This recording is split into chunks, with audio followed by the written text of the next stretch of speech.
दोस्तों अगर आप सब भी 18+ मूवी देखना पसंद करते हैं तो इस वीडियो को बिल्कुल भी मिस मत कीजिएगा। कहानी एक ऐसे नौकर की जिसका अफेयर एक रानी से हो जाता है और यह बात जब उस राजा को पता चलता है तो वह नौकर अपनी जान बचाने के लिए अपनी पहचान छुपाकर एक चर्च में काम करने लगता है। लेकिन उसे नहीं पता था कि इस चर्च की सिस्टर जो दिखने में धार्मिक है वो असल में उनकी जिंदगी बहुत ही मुश्किल और अजीबो इच्छाओं से भरी है। और यहाँ आने के बाद उसके साथ कुछ ऐसी चीजें होने लगती है जिससे न सिर्फ उसकी जिंदगी बल्कि सभी सिस्टरों की जिंदगी पूरी तरह से बदल जाती है। सो हेलो दोस्तों, कैसे हैं आप सब? उम्मीद करते हैं दोस्तों आप सब अच्छे होंगे। मेरा नाम संदीप है और कहानी शुरू करने से पहले मैं आपको बता दूं कि हमारे इस वीडियो को बनाने का उद्देश्य सिर्फ इंटरटेनमेंट और फिल्म के कंसेप्ट को समझाना है। हमारा उद्देश्य किसी भी धार्मिक आस्था या मान्यताओं का अपमान करना नहीं है। इसलिए दोस्तों आप सभी से रिक्वेस्ट है कि इस वीडियो को सिर्फ और सिर्फ इंटरटेनमेंट के पर्पज से ही देखें। तो कहानी की शुरुआत में हम फर्नांडा नाम के एक सिस्टर को देखते हैं जो अपने गधे को पकड़कर जंगल के बीच से चर्च की ओर आ रही होती है। चर्च में पहुंचने के बाद जिनेब्रा नाम की दूसरी सिस्टर उससे आके पूछती है कि कल रात भर तुम कहाँ थी, जिस पर फर्नांडा कहती है कि हमेशा की तरह कल रात भी मेरा गधा भाग गया था और उसे ही ढूंढते ढूंढते सुबह हो गई। जिनेब्रा कहती है मैं तो हर रोज अच्छे से गेट लॉक करती हूँ, फिर हर रात यह भाग कैसे जाता है। दोनों बातें कर रही होती हैं तभी वहाँ से चर्च का मालिक लौरा गुजरते हुए गुड मॉर्निंग कहता है, पर बदले में दोनों उसे गाली देकर डांटने लगते हैं। अब अगले सीन में हम देखते हैं कि सभी सिस्टर चर्च में जाकर सुबह का प्रेयर करती है, जिसके बाद वहाँ की सुपीरियर सिस्टर मारिया फर्नांडा से पूछती है कि तुम कल रात कहाँ थी, जिस पर वो बताती है मेरा गधा कल रात फिर से भाग गया था और मैं उसे ही पकड़ने गई थी। यह सुनकर सिस्टर मारिया कुछ नहीं कहती है। अब इस गधे को बार बार भागने का चक्कर असल में कुछ और ही है जो हमें आगे पता चलेगा। फिर सीन कट होता है जहाँ पर हम एलेसेंड्रा नाम की एक और सिस्टर को देखते हैं जो अपने कमरे में बैठकर सिलाई कर रही होती है। वह बहुत उदास थी क्योंकि वह चर्च में नहीं रहना चाहती थी और बाहर जाकर अपनी जिंदगी अपनी तरीके से जीना चाहती थी। वहीं दूसरी वो सिस्टर जिनेब्रा को देखते हैं जो सिस्टर मारिया से कुछ बातें कर रही होती हैं। तभी एक किताब में उसे एक तस्वीर नजर आती है जिनमें कुछ अजीब विधि के बारे में लिखा था। यह देखकर उसे थोड़ी हैरानी होती है और कुछ लाइन पढ़कर वह किताब रख देती है। फिर सीन चेंज होता है जहां हम देखते हैं कि सिस्टर एलेसेंड्रा के पापा उससे मिलने आते हैं। उसके पापा कहता है कि मैं तुम्हारे एक अच्छा लड़का ढूंढ रहा हूँ, और प्रॉब्लम यह है कि जो भी अच्छा लड़का मिलता है वो बहुत ही ज्यादा दहेज मांगने लगता है। इस पर एलेसेंड्रा कहती है कि अगर आप चर्च में डोनेशन देना थोड़ा कम कर देते तो शायद दहेज के पैसे का इंतजाम हो जाएगा।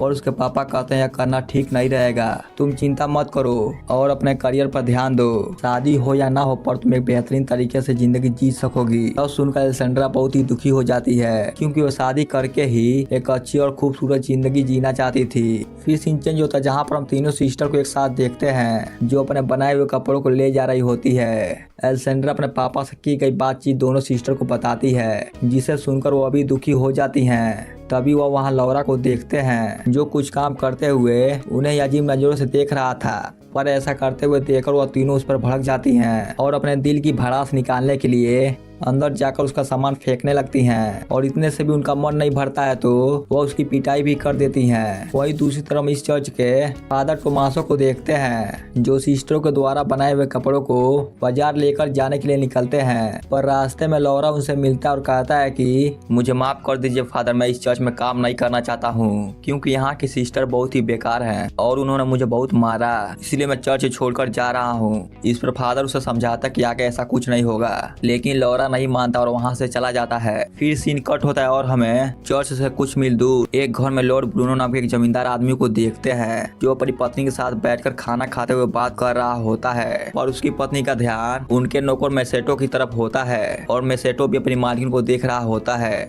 दोनों को देखकर ऐसा लग रहा था कि उनके बीच कोई तो चक्कर है। फिर रात होते ही वही होता है जिसका हमें इंतजार था। हम देखते हैं कि अपनी मालकिन के साथ मसेटो बिस्तर में एक राउंड टपाटप खत्म कर चुका है, लेकिन फिर उसकी मालकिन कहती है कि मेरा पति मुझे खुश नहीं कर पाता है, वह बस अपनी शान और शौकत की बात करता रहता है, लेकिन वह मेरा कोई काम का नहीं है। इसके बाद वह दोनों दूसरे राउंड के लिए तैयार होने लगते हैं। तभी कमरे में लॉर्ड ब्रूनो की आने की आवाज सुनकर मसेटो खिड़की से कूदकर भागने की कोशिश करता है, लेकिन लॉर्ड ब्रूनो उसे पीछे से देख लेते हैं और उसका पीछा करते करते नौकरों के घर में चले जाते हैं। मगर मसेटो पहले पहुंचकर सोने का नाटक करने लगता है। इसके बाद लॉर्ड ब्रूनो सभी नौकरों को चेक करने लगते हैं कि किसकी हार्ट बीट तेज है, और चेक करते हुए जो मसेटो के पास आता है तो उसे शक हो जाता कि यही वो नौकर है, पर अंधेरा होने की वजह से वह उसे पहचान नहीं पाता। फिर उसके दिमाग में एक आइडिया आता है और उस नौकर का सर का कुछ बाल काट लेता है ताकि सुबह होने पर उसे पता चल जाए कि इस तरह का हिमायत करने वाला असल में कौन था। और लॉर्ड ब्रूनो के जाते ही मैसेटो उठकर अपने सभी साथियों का बाल भी थोड़ा थोड़ा काट देता है। सुबह होते ही लॉर्ड ब्रूनो सभी नौकरों को लाइन में खड़ा करता है और एक एक करके सभी को चेक करने लगता है, लेकिन सभी के बाल थोड़े थोड़े कटे हुए होते हैं जिससे वो समझ नहीं पाता कि वो आदमी कौन था। लेकिन वह यह समझ जाता है कि वह जो भी है वो बहुत ही चालाक है। फिर सबको धमकी देते हुए कहता है कि मैं जिसे ढूंढ रहा हूं अगर मैं उसे पकड़ लिया तो उसका काम तमाम समझो। फिर वो सभी नौकरों के बाल कटवाकर छोटे करवा देता है। और अगले दिन फिर जब खाना खाने बैठते हैं तो लॉर्ड ब्रूनो अपनी पत्नी को वार्निंग देते हुए कहता है कि तुमने जो भी किया ठीक नहीं किया। मैं जानता हूँ कि तुम भी इन सब में शामिल हो। अगर वो नौकर मुझे एक बार मिल गया तो मैं उसके साथ साथ तुम्हें भी खत्म कर दूंगा। लेकिन वह लॉर्ड ब्रूनो से बिल्कुल नहीं डरती है और कहते हैं कि तुम ऐसा कुछ भी कर नहीं पाओगे। इसी बीच लॉर्ड ब्रूनो अपनी पत्नी और मोटेसो को इशारा करते हुए समझ जाता है कि वह नौकर मैसेटो ही है। फिर आगे हम देखते हैं कि मैसेटो काम कर रहा होता है और तभी वहाँ उसकी मालकिन आ जाती है और मैसेटो के साथ जबरदस्ती टपाटप करने की कोशिश करने लगती है। लेकिन इस बार दूर से लॉर्ड ब्रूनो ने देख लेता है और गुस्से में आकर अपने आदमियों से कहता है मैसेटो को पकड़कर मेरे पास ले आओ। लेकिन मैसेटो ने भी यह देख लिया था कि लॉर्ड ब्रूनो ने सब कुछ देख लिया है, इसलिए वो अपनी जान बचाकर वहाँ से भागना शुरू कर देता है और लॉर्ड ब्रूनो के आदमी भी उसके पीछे पड़ जाते हैं। लेकिन वो पकड़ नहीं पाते और वो जंगल से होते हुए भागते भागते दूर जाने के बाद मैसेटो फादर टोमासो को देखता है जो बाजार जाने से पहले रास्ते में ही थोड़ा वाइन पी लिए थे और नशे की वजह से उनकी गाड़ी पलट गई थी और सारे कपड़े नदी में बह रहे थे। मैसेटो यह सब देखकर फादर की मदद करता है और सारा कपड़ा फिर से इकट्ठा कर देता है। मैसेटो पर फादर बहुत खुश होते हैं और जब उन्हें पता चलता कि मैसेटो का कोई भी घर नहीं है वह उसे अपने साथ चर्च ले आते हैं। फादर उसे खाने के लिए देते हैं और कहते हैं कि चर्च में तुम्हें गूंगा बहरा बनकर रहना पड़ेगा, नहीं तो चर्च के सिस्टर तुम्हें परेशान करेंगी। फिर मैसेटो कहता है ठीक है मैं ऐसा ही करूंगा। फिर अगले दिन फादर मैसेटो को सिस्टर मारिया से मिलवाते हैं और कहता है कि मैं एक आदमी को लाया हूँ जो हर काम में माहिर है पर एक गूंगा बहरा है, इसीलिए इसे यहाँ लेकर आया हूँ ताकि लौरा की जगह पर काम कर सके। यह सुनकर मारिया भी उसे काम पर रख लेती है। अब उसी दिन से मैटेसो काम पर लग जाता है और सिस्टर एलेसेंड्रा और फर्नांडा को नहीं पता होता है कि मैसेटो को यहाँ पर काम पर रखा गया है। तो फिर फर्नांडा उसे घुसपैठिया समझकर भागती हुई उसके पास आती है और एक कुल्हाड़ी से डरा कर उससे पूछने लगती है कि तुम कौन हो। और तभी सिस्टर एलेसेंड्रा जल्दी से मारिया को लेकर आती है और मारिया आकर उन्हें बताती है कि उनका नया माली है और यह गूंगा बहरा है। फिर मारिया की बात सुनकर फर्नांडा उसे छोड़ देती है। इसके बाद हम सिस्टर मारिया और एलेसेंड्रा को देखते हैं जहाँ मारिया बताती है कि तुम सिस्टर ने मिलकर जो कपड़े बनाए थे वो फादर से बाजार जाते समय लुटेरों ने जबरदस्ती छीन ली। मुझे अफसोस है कि तुम लोगों का मेहनत बेकार चली गई और अब से कपड़े बनाने के काम को बढ़ाने के लिए हम कुछ और लोगों को भी लाएंगे ताकि कम समय में ज्यादा कपड़े बनाए जा सके। इसके बाद एलेसेंड्रा को वायोला नाम के बूढ़ी नन के साथ कपड़े बनाने के काम करते हुए देखते हैं और इस दौरान उससे कपड़े बनाने की फ्रेम टूट जाती है तो उसे ठीक करवाने के लिए मैसेटो के पास जाने लगती है और तभी सिस्टर जिनेब्रा एलेसेंड्रा को जाते हुए देख लेती है और छिपकर उस पर नजर रखने लगती है। फिर एलेसेंड्रा मैटेसो से वो फ्रेम ठीक करने के लिए कहती है जिसे मैसेटो ठीक करने लगता है। लेकिन एलेसेंड्रा यहाँ अपने दिल की भड़ास निकालने लगती है। वह कहती है कि वह यहाँ काम नहीं करना चाहती और ना ही सिलाई का काम करना चाहती है। वह यहाँ से बाहर निकलकर अपनी जिंदगी को अच्छे से जीना चाहती है। और यह सुनते हुए भी मैसेटो कोई भी एक्सप्रेशन नहीं देता है क्योंकि वो सभी के सामने गूंगा बहरा बना हुआ है। मैसेटो तो कुछ नहीं सुन पाएगा। फिर सीन चेंज होता है जहाँ हम देखते हैं कि रात के समय मैसेटो के कमरे में फादर आते हैं और उससे पूछते हैं कि आज का दिन कैसा गया, क्योंकि यहाँ के सिस्टर थोड़ी झगड़ेलू हैं जिससे काम करना थोड़ा मुश्किल हो सकता है। पर मैसेटो कहता है कि कुछ सिस्टर सच में काफी झगड़ेलू हैं, लेकिन मैं अपने काम को संभाल लूंगा। फिर फादर कहता है कि चिंता मत करो, तुम्हें नुकसान नहीं पहुंचाएंगी, पर कुछ भी हो तुम मुझे बताते रहना और उनके सामने गूंगा बहरा बन के रहना जिससे वो तुमसे ज्यादा उलझेगी नहीं। फिर सीन कट होता है जहाँ हम देखते हैं कि फर्नांडा अपने कमरे में कुछ पढ़ रही होती है। तभी उसकी खिड़की से कोई पत्थर फेंकता है तो वह खिड़की खोलकर देखती है कि उसकी बचपन की फ्रेंड मार्था उससे मिलने आई है। इसके बाद वह दोनों एलेसेंड्रा के कमरे में जाती हैं और तीनों मिलकर वाइन पीने लगते हैं। कुछ देर में वहाँ सिस्टर जिनेब्रा भी आ जाती है और फिर सभी मिलकर मजे करने लगते हैं। फिर ड्रिंक करते हुए रोमांटिक बातें भी करते हैं। फिर मार्था उन्हें लड़कों के बारे में कई सारी बातें बताने लगती है कि एक जड़ी बूटी है जिसे खास तरीके से इस्तेमाल करके लड़कों को अट्रैक्ट किया जा सकता है। और यह सब सुनते हुए बाकी तीनों भी खूब मजे लेते हैं। फिर अगले दिन मैसेटो जब काम कर रहा होता है और मैसेटो से कहती तुम्हारे लिए मैंने रुमाल बनाया है। फिर वो रुमाल से मैसेटो के पसीने पोंछने लगती है और पास बैठकर उसे अपने और अट्रैक्ट करने लगती है। दरअसल पिछली रात मार्था की रोमांटिक बातों को सुनने के बाद उसके मन में नोटिक ख्यालात आ गए थे, इसलिए वो बात करते करते अचानक किस कर लेती है जिससे मैसेटो भी इस चांस को बिना गवाए वहीं पर उसके साथ टपाटप के मजे लेने लगता है। लेकिन तभी चर्च की घंटी बजने से मैटेसो घबरा जाता है और एलेसेंड्रा भी जल्दी से खुद को संभाल कर चर्च में प्रेयर करने के लिए चली जाती है। लेकिन प्रेयर करते समय फर्नांडा एलेसेंड्रा की कपड़े और नाखून में मिट्टी लगी हुई नोटिस करती है। फिर सीन चेंज होता है जहां हम देखते हैं कि जिनेब्रा फर्नांडा कपड़े धो रही होती है। तभी वहाँ एलेसेंड्रा आती है जो बहुत खुश नजर आ रही थी। वह उनसे कहती है कि कल रात बहुत मजा आया। फर्नांडा पूछती है कि तुम यहाँ क्या कर रही हो और तुम्हारे कपड़े इतने गंदे कैसे हो गए। जिस पर वह कहती है मैं उस नए मालिक के साथ उसके कामों में हाथ बटा रही थी जिसके कारण मेरे कपड़े गंदे हो गए।